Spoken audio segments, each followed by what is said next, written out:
నిర్గమకాండము 28వ అధ్యాయము.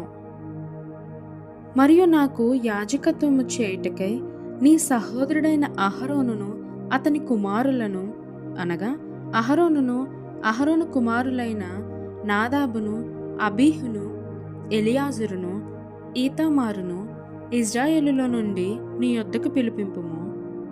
అతనికి అలంకారమును ఘనతయు కలుగునట్లు నీ సహోదరుడైన అహరోనుకు ప్రతిష్ఠిత వస్త్రములను కుట్టవలెను. అహరోను నాకు యాజకుడగినట్లు నీవు అతని ప్రతిష్ఠించుదువు. అతని వస్త్రములను కుట్టుటకై నేను జ్ఞానాత్మతో నింపిన వివేక హృదయములందరికీ ఆజ్ఞయిమ్ము. పతకము ఏఫోదు నిలువటంగి విచిత్రమైన చొక్కాయి పాగా దట్టియు వారు కుట్టవలసిన వస్త్రములు. అతడు నాకు యాజకుడై ఉండినట్లు వారు నీ సహోదరుడైన అహరోనుకును అతని కుమారులకును ప్రతిష్ఠిత వస్త్రములను కుట్టింపవలెను. వారు బంగారును, నీలధూమ్ర రక్తవర్ణములు గల నూలును, సన్న నారను తీసుకొని బంగారుతోనూ నీలధూమ్ర రక్తవర్ణములు గల ఏఫోదును పేనిన సన్ననారతోనూ చిత్రకారుని పనిగా చేయవలెను. రెండంచుల యందు కూర్చబడు 2 భుజఖండములు దానికుండవలెను. అట్లా అది సమకూర్చబడి ఉండును. మరియు ఏఫోదు మీద నుండు విచిత్రమైన దట్టి దాని పని రీతిగా ఏకాండమైనదై బంగారుతోనూ నీలధూమ్ర రక్తవర్ణములు గల నూలుతోనూ పేనిన సన్న నారతోనూ కుట్టవలెను. మరియు నీవు 2 లేత పచ్చలను తీసుకొని వాటి మీద ఇజ్రాయేలుల పేరులను అనగా వారి జనన క్రమము చొప్పున ఒక రత్నము మీద వారి పేర్లలో 6ను, 2వ రత్నము మీద తక్కిన 6 పేర్లను చెక్కింపవలెను. ముద్ర మీద చెక్కబడిన వాటి వలె చెక్కెడు వాని పనిగా ఆ 2 రత్నముల మీద ఇజ్రాయేలుల పేర్లను చెక్కి బంగారు జవులలో వాటిని పొదగవలెను. అప్పుడు ఇజ్రాయేలులకు జ్ఞాపకార్థమైన రత్నములనుగా ఆ 2 రత్నములను ఏఫోదు భుజముల మీద ఉంచవలెను. అట్లు జ్ఞాపకము కొరకు అహరోను తన 2 భుజముల మీద యెహోవా సన్నిధిని వారి పేరులను భరించును. మరియు బంగారు జవలను మేలిమి బంగారుతో 2 గొలుసులను చేయవలెను. సూత్రముల వలె అల్లిక పనిగా వాటిని చేసి అల్లిన గొలుసులను ఆ జవలకు తగిలింపవలెను. మరియు చిత్రకారుని పనిగా న్యాయ విధాన పతకము చేయవలెను. ఏఫోదు పని వలె దాని చేయవలెను. బంగారుతోనూ నీలధూమ్ర రక్తవర్ణములు గల నూలుతోనూ పేనిన సన్న నారతోనూ దాని చేయవలెను. అది మడవబడి చచ్చౌకముగా నుండవలెను. అది జేనుడు పొడుగు, జేనుడు వెడల్పు గలదై ఉండవలెను. దానిలో 4 పంక్తులు రత్నములుండునట్లు రత్నముల జవలను చేయవలెను.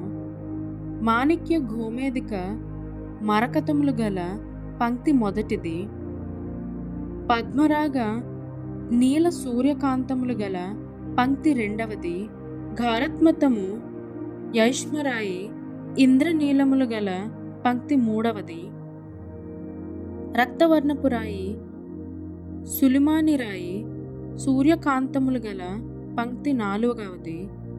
వాటిని బంగారు జవలలో పొదగవలెను.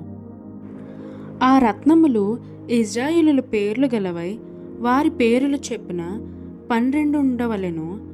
ముద్ర మీద చెక్కిన వాటి వలె వారిలో ప్రతి వాని పేరు చొప్పున 12 గోత్రముల పేరులు ఉండవలెను. మరియు ఆ పతకము అల్లిక పనిగా పేనిన గొలుసులను మేలిమి బంగారుతో చేయవలెను. పతకమునకు 2 బంగారు ఉంగరములు చేసి ఆ 2 ఉంగరములను పతకపు 2 కొసలయందు తగిలించి పతకపు కొసలనున్న 2 ఉంగరములలో అల్లబడిన ఆ 2 బంగారు గొలుసులను తగిలింపవలెను. అల్లిన ఆ 2 గొలుసుల కొలసలను 2 జవలకు తగిలించి ఏఫోదు నెదుట దాని భుజముల మీద కట్టవలెను. మరియు నీవు బంగారుతో 2 ఉంగరములను చేసి ఏఫోదు నెద్దుటనున్న పతకము లోపలి అంచున దాని 2 కొసలకు వాటిని తగిలింపవలెను. మరియు నీవు 2 బంగారు ఉంగరములు చేసి ఏఫోదు విచిత్రమైన దట్టిపైగా దాని కూర్పునొద్ద దాని ఎదుటి ప్రక్కకు దిగువను ఏఫోదు 2 భుజభాగములకు వాటిని తగిలింపవలెను. అప్పుడు పతకము ఏఫోదు విచిత్రమైన దట్టిపైగా నుండునట్లును అది ఏఫోదు నుండి బదలకు ఉండునట్లును వారు దాని ఉంగరములకు ఏఫోదు ఉంగరములకు నీలి సూత్రముతో పతకము కట్టవలెను.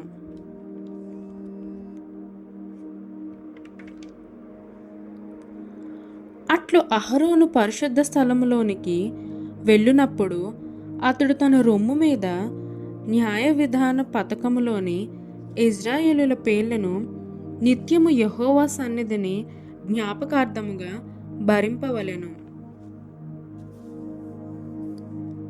మరియు నువ్వు న్యాయ విధాన పతకములో ఉరిము తుమ్మిము అనువాటిని ఉంచవలెను. అహరోను యెహోవా సన్నిధికి వెళ్ళునప్పుడు అవి అతను రొమ్మున ఉండునట్లు అహరోను యెహోవా సన్నిధిని తన రొమ్మున ఇజ్రాయేలుల న్యాయ విధానమును నిత్యము భరించును. మరియు ఏఫోదు నిలువుటంగీని కేవలము నీలిదారముతో కుట్టవలెను. దాని నడుమ తలదూరుటకు రంధ్రము ఉండవలెను. అది చినగకుండునట్లు కంట కవచ రంధ్రము వలె దాని రంధ్రము చుట్టూ నేత పని అయిన గోటు ఉండవలెను. దాని అంచుల చుట్టూ నీలధూమ్ర రక్తవర్ణములు గల దానిమ్మ పండ్లను వాటి నడుమను బంగారు గంటలను నిలువటంగి చుట్టూ తగిలింపవలెను. ఒక్కొక్క బంగారు గంటయు దానిమ్మ పండును ఆ నిలువటంగి క్రింది అంచున చుట్టూ ఉండవలెను. సేవ చేయనప్పుడు అహరోను దాన్ని ధరించుకొనవలెను. అతడు యెహోవా సన్నిధిని పరిశుద్ధ స్థలములోనికి ప్రవేశించినప్పుడు అతడు చావకి ఉండినట్లు దాని ధ్వని వినబడవలెను. మరియు నీవు మేలిమి బంగారు రేకు చేసి ముద్ర చెక్కినట్లు దాని మీద యెహోవా పరిశుద్ధుడు అని మాట చెక్కవలెను. అది పాగ మీద ఉండునట్లు నీలి సూత్రముతో దాని కట్టవలెను. అది పాగ ముందటి వైపున ఉండవలెను. తమ పరిశుద్ధమైన అర్పణలన్నిటిలో ఇజ్రాయేలులు ప్రతిష్ఠించు పరిశుద్ధమైన వాటికి తగులు దోషములను అహరోను భరించినట్లు అది అహరోను నొసట ఉండవలెను. వారు యెహోవా సన్నిధిని అంగీకరింపబడినట్లు అది నిత్యమును అతని నొసట ఉండవలెను. మరియు సన్ననారుతో చొక్కాయిని బుట్టా పనిగా చేయవలెను. సన్ననారుతో పాగను నేయవలెను. దట్టిని బుట్టా పనిగా చేయవలెను. అహరోను కుమారులకు నీవు చొక్కాయిలను కుట్టవలెను.